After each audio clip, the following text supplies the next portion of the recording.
Bienvenida y bienvenido. Hoy vamos a sumergirnos en un análisis financiero bastante reciente. Es el radar financiero de septiembre de 2025.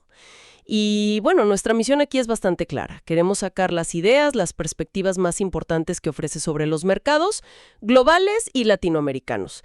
Y sobre todo, entender qué significan esas perspectivas, digamos, estratégicamente, según lo que dice este documento. Exactamente. Y fíjate que la idea del documento creo es ir un poco más allá del ruido diario, ¿no? De tanta noticia. Intentar ver las tendencias de fondo, esas que de verdad podrían mover las cosas, y construir valor. Y lo dicen ellos mismos, en un contexto que califican de volátil. Así que, bueno, veremos cómo conectan todo, desde la Fed hasta, no sé, el peso chileno. De acuerdo. Pues empecemos con esa foto global que pinta el informe. Arranca con Estados Unidos. Menciona una leve caída del S&P 500. Parece que la expectativa está puesta en la reunión de la Fed, ¿no? La del 17 de septiembre.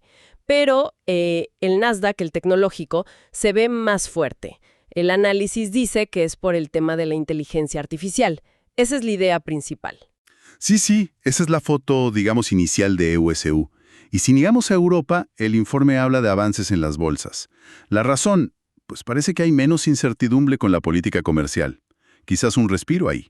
Y luego China, habla de un crecimiento bueno, moderado. No espectacular, pero recalca que sigue siendo clave, ¿eh? Clave para los precios de las commodities. Y eso impacta mucho por acá. Entendido. Ahora, hagamos el salto a Latinoamérica, que el informe le dedica bastante espacio. La idea general es que las monedas de acá, bueno, están bajo presión. Y el culpable principal, según esto, la fortaleza del dólar. Justo. Da ejemplos concretos. El peso chileno, el CLP, que anda por los 950-960, y apunta también a una debilidad del peso colombiano, el COP. Y lo vincula, esto es interesante, a riesgos fiscales en Colombia. Exactamente. Y esa conexión dólar fuerte presionando monedas latinas es como un hilo conductor en todo el análisis. De hecho, para entender esa fortaleza del dólar y la presión en la región, el informe se mete bastante en lo macro global. Le da mucha atención a la Fed. Y aquí hay algo interesante.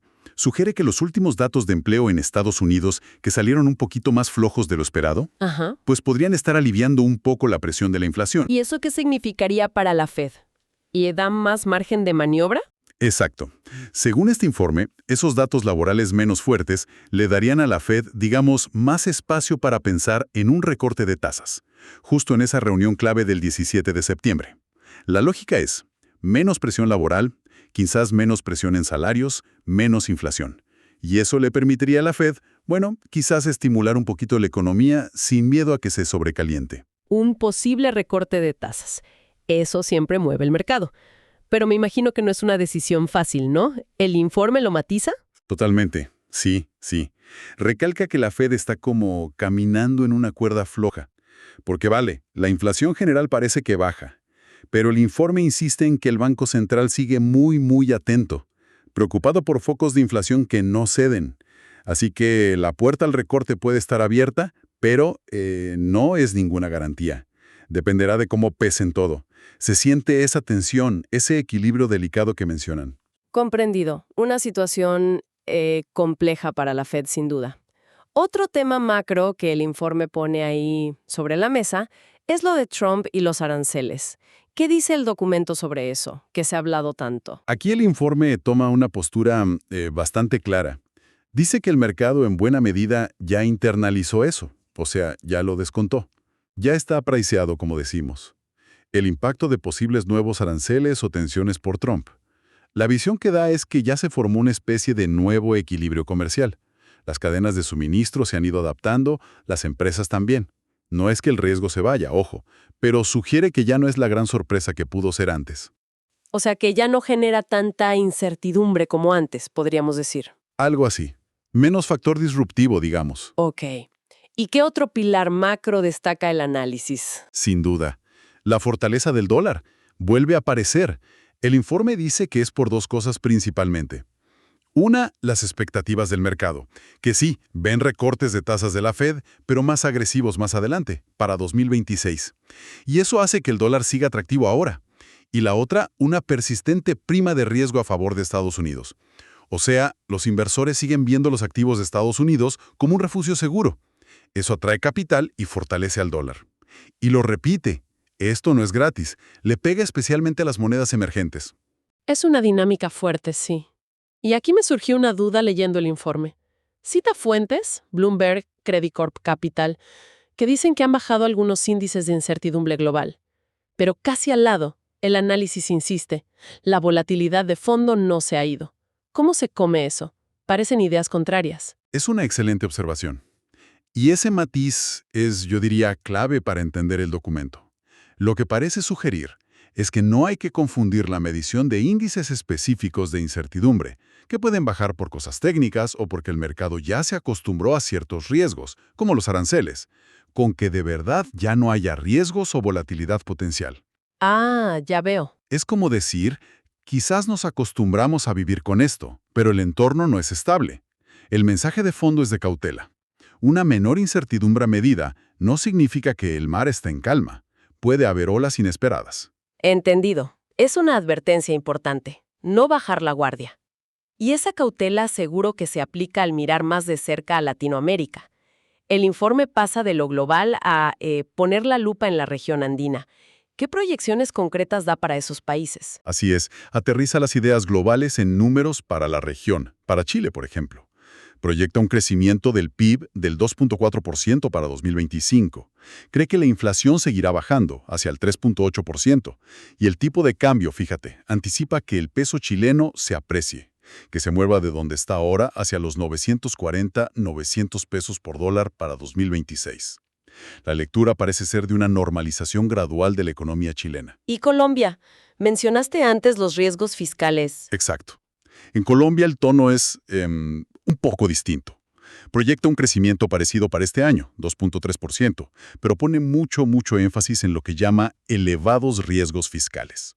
La preocupación es por la sostenibilidad de las cuentas públicas, la deuda, el gasto. Claro. Y eso tiene una consecuencia directa en la política monetaria, según el análisis. Sugiere que el Banco de la República de Colombia podría tener que ser muy cauto, manteniendo la tasa en el 9% actual durante todo 2025, sin recortes, a pesar de ese crecimiento solo moderado. Es una señal de alerta fiscal clara. Queda claro el contraste. ¿Y Perú? ¿Qué visión tiene el informe para su economía? Para Perú, el análisis destaca algo distinto, la resiliencia de sus exportaciones, sobre todo a EU y China, sus grandes socios. Y volviendo al tema de los aranceles globales, cree que el impacto directo en Perú sería relativamente bajo. Pero, y es un pero importante, pone una condición muy clara. Siempre y cuando el cobre y el oro queden fuera de cualquier lista de productos con nuevos aranceles. Ah, fundamental eso para Perú. Mittal. Si eso se cumple, Perú fuerte en exportaciones. Si no, el panorama cambia. Y todo esto nos lleva a la conclusión regional que dibuja el informe. Describe una especie de dualidad, ¿sabes?, muy marcada en la región andina.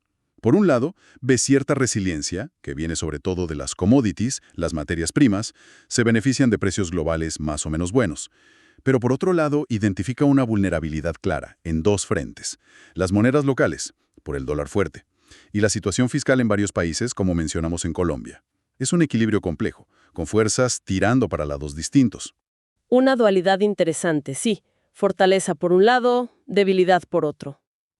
Ahora, llegamos al punto clave para quien busca aplicar esto. Entendido el diagnóstico global, el regional. Pero ¿cómo se traduce esto en decisiones? ¿Qué sugiere el informe para invertir? Aquí es donde el análisis intenta ser práctico. Identifica algunas oportunidades específicas que vea atractivas en este contexto. Menciona, por ejemplo, bonos en dólares. Pero ojo, insiste, de emisores de alta calidad crediticia. La lógica parece ser defensiva, buscar seguridad y aprovechar el dólar fuerte. Ok, ¿bonos seguros en dólares? Exacto. Y también vuelve a las commodities, señala explícitamente al cobre y al oro como estratégicos. Quizás como cobertura contra inflación, incertidumbre o simplemente por sus buenos fundamentos de oferta y demanda. Bonos de calidad, cobre, oro. ¿Alguna otra oportunidad que destaque? Sí, añade una tercera vía, quizá más de largo plazo, de crecimiento. Sugiere mirar al private equity, al capital privado. O sea, invertir en empresas que no están en bolsa buscando potencial a futuro. Pero es muy claro, esto tiene que ser muy selectivo. Buscar nichos, sectores emergentes, específicos en Latinoamérica con potencial real. No es una recomendación general, sino de alta precisión. Suena atractivo, pero buscar esas joyitas escondidas en LATAM y apostar por commodities, pues también tiene sus riesgos, ¿no? ¿Qué peligros señala el informe para tener en el radar? Absolutamente. El informe no solo habla de oportunidades, advierte sobre riesgos clave.